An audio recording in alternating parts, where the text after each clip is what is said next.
So, in the previous lecture we have considered free gravitational waves and the energy carried by them, energy flux carried by them. In this lecture we continue the consideration of the gravitational waves, but we concretely consider waves that are created by massive bodies, moving massive bodies. We have to solve the following equation. Box psi mu nu equals to 16, approximately equals to 16 pi kappa t mu nu, and d mu psi mu nu equals to 0. I remind you that psi mu nu is h mu nu minus half traceless part of this is h, and h is actually alpha, trace part of h. And in this expression we keep, of course there are terms which are of higher order in h, nonlinear terms, that are in particular contained in the gravitational pseudotensor, energy momentum pseudotensor. And then here we contain only linear in h terms. And one comment is in order here, that the gauge condition here is in the agreement with the conservation, in linearized approximation, conservation of this energy momentum tensor. So, to solve such an equation, one has to use so-called green function.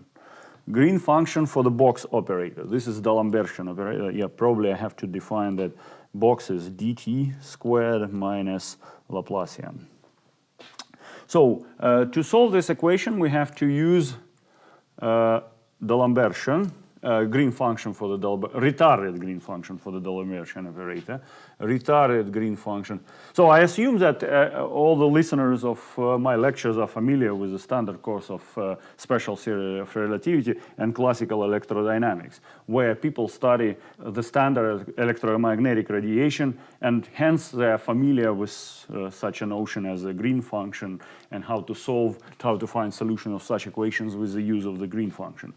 So the green function solves for the box operator, for the D'Alembertian operator, solves this equation, 4 pi delta 4x minus y, where x bar is just 4 vector, and y bar also. It's so t and x vector, 4 vector. So this is a product of 4 delta function. Delta 4 of x is a product of 4 delta functions for each component of x and y. And the solution of this equation should be known to those who are familiar with electromagnetic radiation. Retarded solution of this equation is as follows. Theta function of tx minus ty times delta tx minus ty minus x minus y modulus divided by x minus y modulus.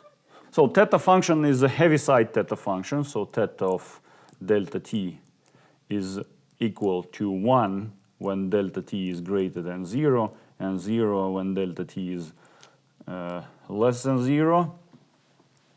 And well, before moving further, let me clarify the physical meaning of the retarded green function. So as one can see from this delta function, retarded green function, in fact, so we have a point y, 4 point y, so this is a space-time t, x1, x2.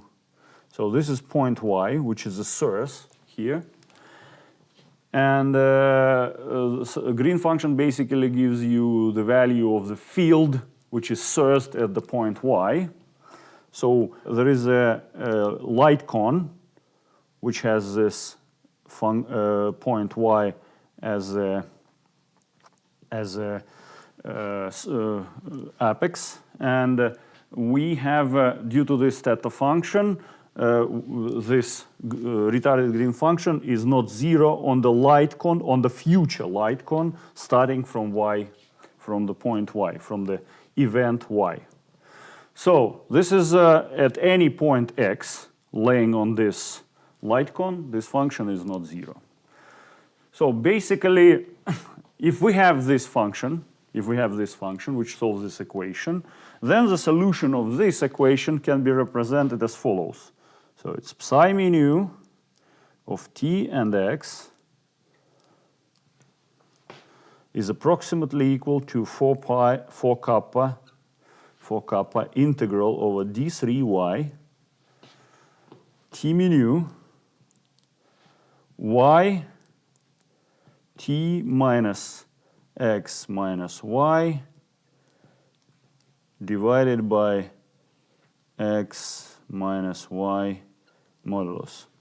So how did I obtain this? Well, basically psi mu is equal, that solves this equation, is equal to minus 16 pi kappa integral over d4y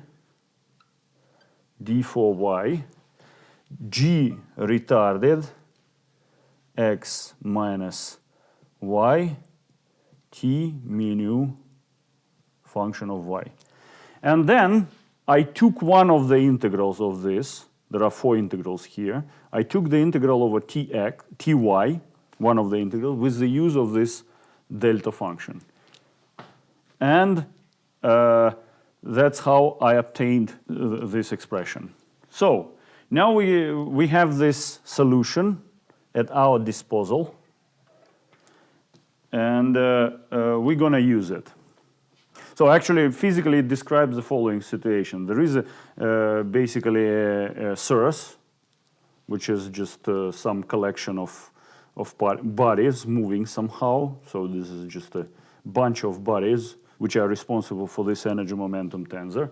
And at each point x, which if there is an act of creation of the radiation at every point, so there is a light cone starting from any point where the source is, and we can observe radiation at every point x created somewhere by the bunch of bodies that are responsible for this energy momentum tensor. So this is the physical meaning of the obtained expression. Well, anyway, everybody who has studied electromagnetic radiation should know this. So I just give a small comment. So now we are assuming the following situation, that this is a physical meaning of this formula. After the integration over t, the physical meaning is not that obvious. A bit less obvious. So now I assume that the region where the where the energy momentum tensor is not 0 is compact. So I assume that there is some volume in space, some volume in space, where the bodies are moving. There is a motion, complicated motion of bodies. So this is a region V. And we want to observe the creation of radiation in a very far distance. So the region where y takes values, y, is here. And we want to observe the radiation that is created by these particles very far away. So such that modulus of x, so the origin of the coordinate system is somewhere here. So we want to consider such a situation that all values of x are much greater than y. So we are in the so-called wave zone. Then one can immediately, at the leading approximation, neglect y in the denominator. And the situation is such that to neglect y here in enumerator, one has to consider a so-called non-relativistic motion of the bodies. If the motion is non-relativistic, one can neglect y here also. Then, in such a situation, we are basically considering the following solution. Let me write it. Well, before writing it, I should state that if we are very far from the source of the radiation, in that region, T mu is 0. So basically our psi solves homogeneous equation, the same kind of equation as we have been considering in at the end of the previous lecture.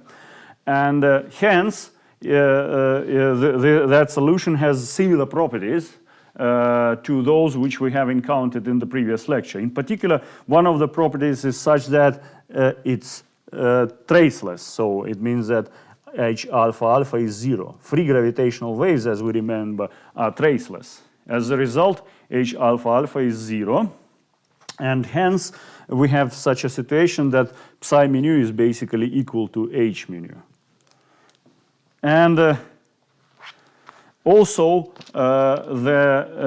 we have only spatially directed components. So only non-trivial and non-zero components are Hij, as we remember from the previous lecture. As a result, taking into account all these statements that I have made, the solution that we are going to work with is as follows. Hij is approximately equal to minus 4 kappa divided by modulus of x, that is due to the denominator, times the integral over the compact volume d3y times tij, which is a function of t, the same, this is t and x, function of t and x, is a function of t and y. So remember, we have neglected y here in this expression, and that's how we get this solution. That's it. So we're gonna work with this expression. So we have obtained the following expression for the radiation field, gravitational radiation field. I have to correct the last formula which I have just obtained a little bit. The correction will be obvious. So we have modulus of x here, integral over d3y over the volume where the energy momentum tensor is not 0, and argument of t is actually t minus modulus of x, y. So this is the observation moment, and this is the radiation moment. So let me draw the picture again.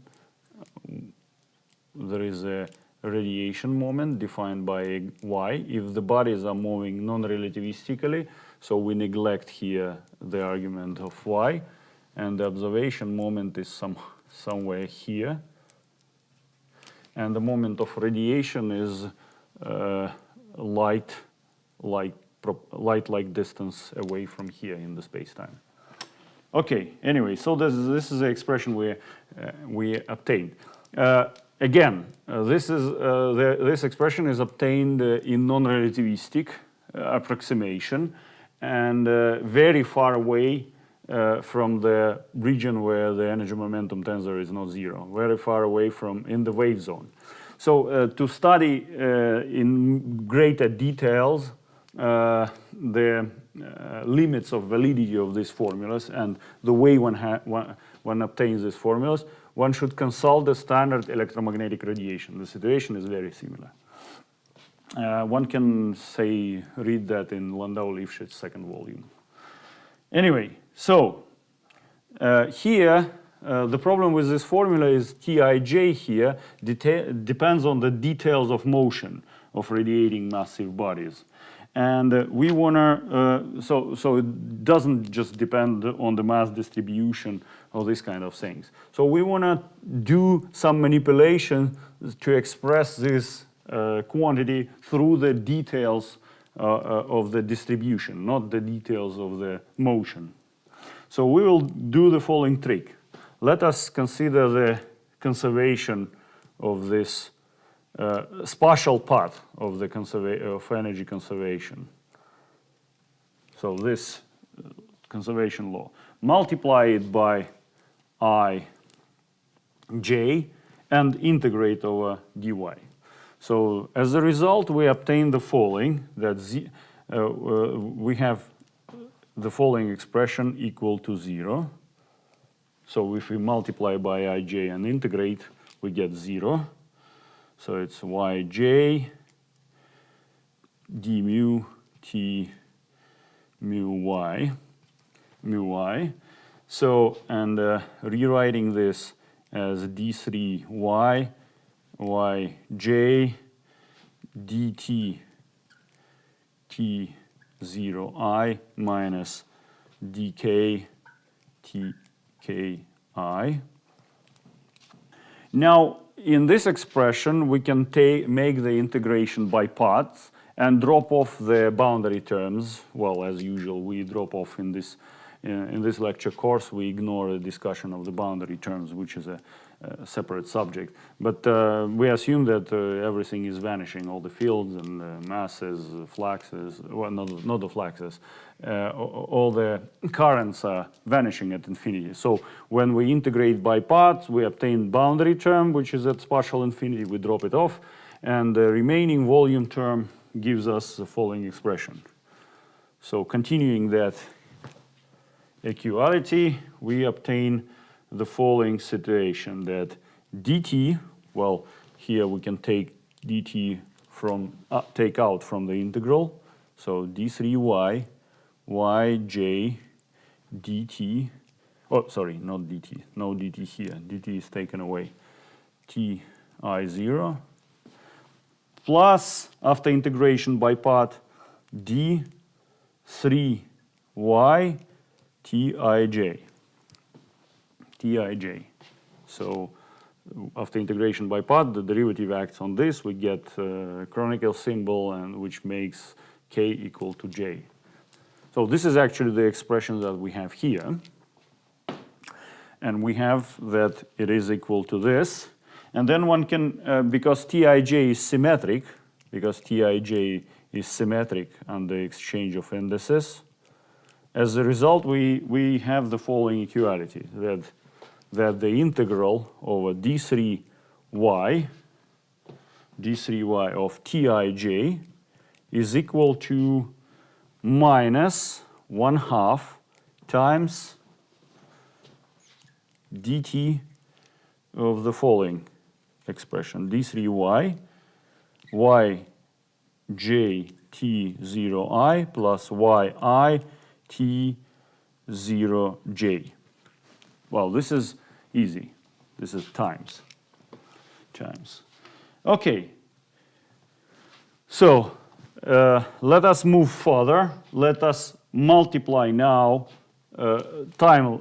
So we have also, apart from this, we have also t mu 0 of y equal to 0. Let us multiply this by y k and yl, and again integrate, take the integral. As a result, we get the following expression, that to 0 is equal the following expression, d3y yk yl d mu t mu 0. Again, doing the same here as we did here, so expanding this. We expanded this expression like this, so we can expand this expression like in similar manner. As a result, we get dt acting over on d3y yk yl t00 plus integral over d3 y yk t0l plus yl t0k after integration by part. After integration by part in the second term. So this is exactly the same expression as we get here.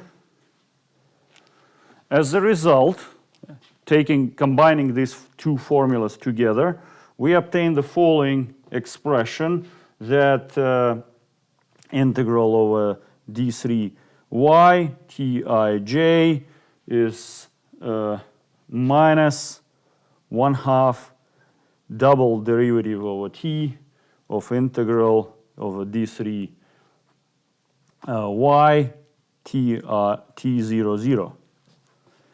Now, using this in here, we obtain that Hij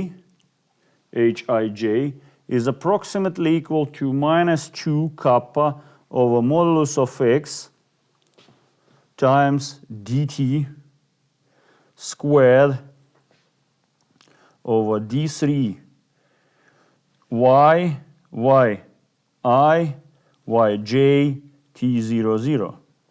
This expression already depends only on mass. This T00 is nothing but the mass density. Now, having in mind that Hij is traceless, we can subtract from this expression its trace, and as a result, we get the following expression, final expression that we're going to use in the following, final expression for the radiation field. 2 kappa over 3 modulus of x times Qij, where Qij is the quadrupole mass moment, because it is equal to the following quantity, d3y times rho times 3y yj minus delta ij y squared. Basically, we multiplied this by 3, divided by 3, and then subtracted from this expression its traceless part. So here is double derivative. So this is a final expression that we get. Now, it can be explained on general grounds that why should we expect such an answer? Remember that for electromagnetic radiation, we have a vector field. Its partial component is the first derivative of the dipole moment. So it's not so unexpected that for tensor field, we have a second derivative of a tensor quantity. The other way to observe it, of course, it's a very heuristic and vague explanation. The second reason to expect something proportional to quadrupole moment in case of gravity is the following situation. In case of electromagnetic radiation, we know that if the gyromagnetic ratio E over m is equal to 1, for such a system where this gyromagnetic ratio in electromagnetic case is the same for all charges contributing to the radiation field, if it is the same for all charges contributing to the radiation field, then dipole radiation and magnetic dipole radiation are vanishing, and the only contribution to the radiation process in electromagnetic case is quadrupole contribution. But in case of gravity, we have basically charge proportional to the mass, because what is charge for gravity is a mass. So this ratio for the gravity is also always equal to 1 and the same for all sorts of radiating bodies. And as a result, it's not such an unexpected fact that radiation field in gravity is proportional to the quadrupole moment. Now we're going to use this expression to calculate intensity of the gravitational radiation that is created by moving bodies.